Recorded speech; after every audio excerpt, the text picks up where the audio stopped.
کر رہا تھا کہ دیکھو جو ممی ڈیڈی والے مسلمان ہیں نا، مالدار لوگ، یا جو چاہتے ہیں کہ ہماری زندگی میں ہمیں نفس کے خلاف مجاہدہ نہ کرنا پڑے، تو ان کو تو وہی اسکالر چاہیے جو آپ کے خاندانی نظام کو بھی توڑ تاڑ کے رکھ دیں، میاں بیوی کی ریلیشن کی بھی ایسی کی تیسی کر دیں، سب کو آزاد کر دیں۔ بار بار میں ایک بات کہتا ہوں، دیکھو اس وقت کا جو سب سے بڑا بت ہے نا، سب سے بڑا بت جو اسلام کے مقابلے میں آ کے کھڑا ہوا ہے، وہ ہے ویسٹرن کلچر۔ اور وہ ویسٹرن کلچر کا خلاصہ اگر میں 2 لفظوں میں بیان کروں، وہ ہے انڈیویجولزم۔ بات سمجھ میں آ رہی ہے کہ ہر آدمی دوسرے سے آزاد، کسی پر کسی کا کوئی حق نہیں ہے، ہر شخص کیا ہے؟ آزاد۔ اور اسلام بالکل اس کے اپوزٹ، اسلام بالکل اس کے الٹ ہے۔ مغرب جو ویسٹرن کلچر ہے، خدا پہ بلیو رکھو نہیں رکھو، تعلق بناؤ نہیں بناؤ، کوئی مسئلہ نہیں۔ اور جو غیر مسلم خدا کو مانتے ہیں نا، وہ بھی تعلق روحانی سکون کے لیے بنا رہے ہوتے ہیں، خدا کو راضی کرنے کے لیے بنا رہے ہوتے ہیں۔ مجھے کینیڈا میں لوگوں نے بتایا، بعض غیر مسلم بھی آتے ہیں یہاں مسجدوں میں سجدہ کرتے ہیں، اور ہم اس سے پوچھتے ہیں کیوں، تو کہہ رہے ہیں ہمیں روحانی سکون ملتا ہے۔ ملتا ہوگا۔ میں ملیشیا میں تھا، میں نے وہاں کچھ غیر مسلم دیکھے جو قرآن پڑھ کے دم کرتے ہیں اپنے اوپر، عیسائی ہیں، مولانا صاحب کے پاس آتے ہیں، بولتے ہیں سورہ رحمان پڑھو، ہم پہ دم کرو۔ میں نے ان سے غیر مسلموں سے پوچھا، میں نے کہا بھائی تم سورہ رحمان پڑھ کے کیوں دم کروا رہے ہو؟ کہہ رہے سکون ملتا ہے ہمیں، روحانی سکون ملتا ہے۔ ایک نے تو بتایا کہ میرے پہ جن چڑیل بھوت ہیں۔ میں اس کی بات اپنے الفاظ میں بیان کر رہا ہوں، بالکل اس نے یہ ورڈنگ تو نہیں تھی، یعنی کوئی آصف واسب ہے تو جب وہ کوئی سورہ بقرہ یا سورہ رحمان پڑھ کے کوئی مولوی صاحب دم کرتے ہیں تو میں ٹھیک ہو جاتا ہوں۔ تو ان کا اگر خدا سے بھی ریلیشن ہے تو وہ اپنے لیے، اللہ کے لیے نہیں ہے، جبکہ ریلیشن میں اپنی قربانی دینی پڑتی ہے۔ اسلام جس ریلیشن کا قائل ہے نا، وہ ریلیشن ہے جس کا فائدہ دوسرے کو ہو رہا ہو۔ آپ کو ضمنی فائدہ ہوگا، اصل مقصد آپ کو اپنا فائدہ پہنچانا نہیں ہے، آپ کو اپنا فائدہ پہنچانا نہیں ہے۔ تبھی حدیث میں آتا ہے رشتہ اس سے جوڑنے کا حکم ہے جو تم سے توڑ رہا ہے۔ جو تم سے توڑ رہا ہے اس سے جوڑنے میں آپ کا کوئی فائدہ ہے یا ٹینشن ہے؟ فل ٹینشن، کوئی فائدہ ہی نہیں ہے آپ کو۔ اللہ سے ریلیشن، آپ کو اس میں مزہ آ رہا ہے یا نہیں آ رہا مزہ، روحانی سکون مل رہا ہے یا نہیں مل رہا، آپ نے اللہ کا حق ادا کرنا ہے۔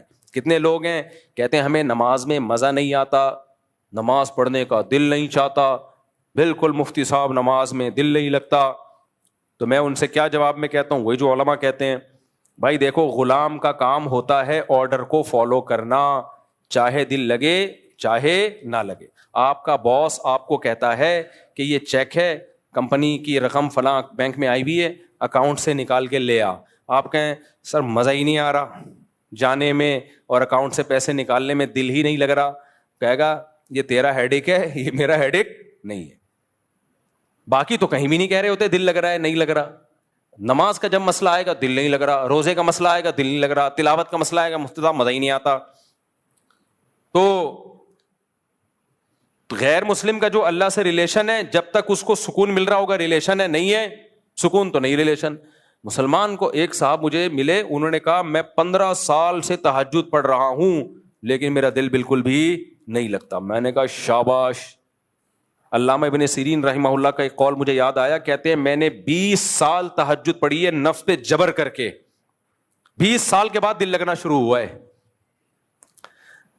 عجیب بات آپ کو بتاؤں، حدیثوں پہ حدیثیں یاد آتی ہیں، پھر مجھے ذہن کھلتا ہے جب نا نبی صلی اللہ علیہ وسلم کے پاس کچھ صحابہ آئے، کسی نے کہا میں ڈیلی روزے رکھوں گا، پوری زندگی انہوں نے روزے رکھے۔ آپ صلی اللہ علیہ وسلم نے فرمایا سب سے بہترین روزہ صوم داؤد ہے، داؤد علیہ السلام کا روزہ ہے۔ اگر کوئی روزے میں خاندانی پیکج پہ عمل کرنا چاہتا ہے نا، سب سے خاندانی، تو وہ یہ نہیں ہے کہ ڈیلی روزے رکھے، وہ داؤد علیہ السلام والے روزے رکھے۔ آپ نے فرمایا داؤد علیہ السلام ایک دن روزہ رکھتے تھے، ایک دن ناغا کرتے تھے، پھر روزہ رکھتے تھے، پھر ناغا کرتے تھے۔ اب یہ سب سے بہترین روزہ کیوں ہے؟ وجہ اس کی ہے کہ اگر آپ کنٹینیوسلی روزے رکھنا شروع کرتے ہو، آپ کی باڈی کمزور ہونا شروع ہو جائے گی، جبکہ نبی نے فرمایا اللہ کو طاقتور مومن کمزور مومن سے زیادہ محبوب. روزے کا بنیادی مقصد روحانی قوت پیدا کرنا ہے, جسمانی طور پہ کمزور کرنا روزے کا مقصد نہیں ہے, کیونکہ کمزور آدمی سے زیادہ اللہ کو کون محبوب ہے؟ طاقتور. طاقتور ہوگا تو دین کے کام بھی کرے گا, دوسروں پہ بوجھ نہیں بنے گا, کھلانے والا بنے گا نا. آج ایک صاحب آئے, میں تو مزاح کی میری عادت ہے, اتنا باریک لڑکا, بہت باریک نا, میری مزاح کی عادت ہے, کوئی توہین نہیں ہو سکتا یہاں بیان میں بیٹھا وہ. تو کہہ رہا میں آپ سے ملنا چاہتا ہوں, میں آپ سے ملنا چاہتا ہوں. میں نے کہا مل تو لیے. کہہ رہے نہیں میں آپ سے ٹائم لے کے ملنا چاہتا ہوں. میں نے کہا پھر پورے آؤ, پورے. میں آپ کو پروٹوکول جب دوں گا جب آپ پورے تو ہو. میں نے کہا بھرائی کرو, پورے آدمی پورے بن جاؤ, پھر میں آپ کو ٹائم دوں گا. میں نے کہا ابھی آپ پورے نہیں ہو. وہ بہت ہی باریک سا بیچارہ نا, تو ویسے ٹائم دے دوں گا, کوئی اتنا بڑا مسئلہ نہیں ہے. خیر, تو روزے کا مقصد کمزور کرنا نہیں ہے. کمزور کر کے کیا ہو جائے؟ نہ جہاد کے قابل, نہ تبلیغ کے قابل, کسی کام کا نہیں رہتا وہ. باقی تو وہ جو میں جس ٹاپک پہ بیان کرتا رہتا ہوں اس کے قابل تو بالکل بھی رہے گا نہیں. میں اب چھوڑ دیا اس ٹاپک پہ بیان کرنا. کل میں نے دیکھا لوگوں نے دبا کے میرے خلاف نیگیٹو کمنٹس اتنے زیادہ کہ بس کیا بتاؤں میں. تو ڈھیٹ ہوں, چھوڑوں گا نہیں. خیر, تو جسمانی طاقت یہ ضروری ہے نا, نہ بیمار ہوگا تو اگر کنٹینیوسلی آپ روزے رکھتے ہیں نا تو جسم آپ کا کمزور ہونا شروع ہو جائے گا اور روزوں کی عادت پڑ جائے گی. تو نفس پہ شاق نہیں گزرے گا یہ کام. جس چیز کی عادت پڑ جاتی ہے نا, یوز ٹو ہو جاتا ہے, وہ پھر مشکل نہیں لگتا.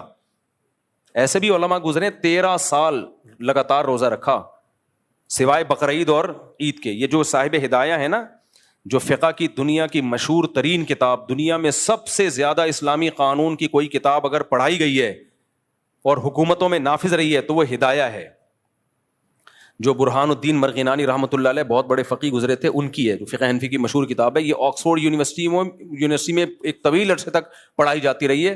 اور گوروں نے جو لا بنائے ہیں نا اس کی بنیاد ہدایہ سے ہی لی ہے انہوں نے, کیونکہ گوروں کے پاس تو کچھ بھی نہیں تھا نا. اسٹرکچر ان کو کہاں سے ملا ہے؟ ہدایہ سے ملا ہے ان کو. تو 80 جلدوں میں صاحب ہدایہ نے لکھی تھی, پھر اس کو مختصر کیا. تو اب کیا ہے, صاحب ہدایہ نے 13 سال لگاتار روزہ رکھا ہے. 13 سال. اکابر میں, اسلاف میں ایسے بہت واقعات ملتے ہیں ہمیں, سوائے عید کے دن ناغا کرتے تھے, باقی رکھتے تھے وہ. تو اب کیا ہوتا ہے کنٹینیوسلی, جب آپ دیکھو رمضان میں شروع کے 3-4 دن ہمیں مشکل لگتے ہیں, اس کے بعد عادی ہو جاتے ہیں. پھر تو جس دن روزہ چھوڑنا ہو کسی بیماری کی وجہ سے وہ مشکل لگ رہا ہوتا ہے. تو داؤد علیہ السلام کیا کرتے تھے, ایک دن روزہ ایک دن ناغا. اس سے صحت بھی اچھی, ایک دن روزے کی وجہ سے باڈی کی سروس ہو گئی, اگلے دن کھا لیا. لیکن ہوتا پھر اگلے دن روزہ رکھنا بڑا مشکل ہوتا ہے, کیونکہ نہ رکھنے کی عادت پڑ رہی ہے نہ چھوڑنے کی عادت. کتنا مشکل کام ہے. اس سے روحانی قوت بڑھتی ہے, آدمی کی قوت ارادی بہت مضبوط ہو جاتی ہے کہ وہ جب چاہتا ہے جو کام کر سکتا ہے. ہم بہت سارے کام کرنا چاہتے ہیں, ہماری قوت ارادی ساتھ نہیں دے رہی ہوتی. صبح شام سوچ رہے ہوتے ہیں یہ کریں گے وہ کریں گے, کرنے کا ٹائم آتا ہے ہوتے نہیں ہے. تو جو مشکل کام کر لیتے ہیں نا ان کی قوت ارادی ہو جاتی ہے مضبوط. جیسے جو ہمت کر کے ایک دفعہ نشہ چھوڑ لیں. ہمارے ایک دوست تھے یعنی اب دوست بنے, جب نشہ کرتے تھے اس وقت دوست نہیں تھے وہ. تو انہوں نے بتایا مجھے نشے کی عادت پڑ گئی تو مجھ سے چھوٹتا ہی نہیں تھا. کہتے ہیں میں نے کیا کیا, اپنے آپ کو گھر کے اندر بند کر لیا, کنڈی لگا دی, تالا ڈال دیا, ماں سے کہا کہ مجھے بس کھڑکی سے کھانا پہنچا دیا کرو. 6 مہینے تک میں گھر سے باہر نہیں نکلوں گا, کیونکہ گھر سے باہر جاؤں گا دوستوں میں بیٹھوں گا پھر نشہ. تو 6 مہینے مجھے تڑپنے کے لیے دے دو, چیخوں گا چلاؤں گا کوئی بات نہیں, برداشت کروں گا. بہت ٹینشن والا کام ہے یہ. ہمیں نشے کی عادت نہیں ہے نا, اس لیے ہمیں نہیں. جن کو عادت ہے ان کے لیے بہت بڑی مشکل ہے. اس نے مجھے خود واقعہ سنایا, کہہ رہے میں نے کہا جمعہ بھی نہیں پڑھنے جاؤں گا, مجبوری تھی کیونکہ جمعہ پڑھنے جاؤں گا تو مجھے ڈر تھا کہ وہی دوست مل جائے پھر نشے میں نہ لگ جاؤں. تو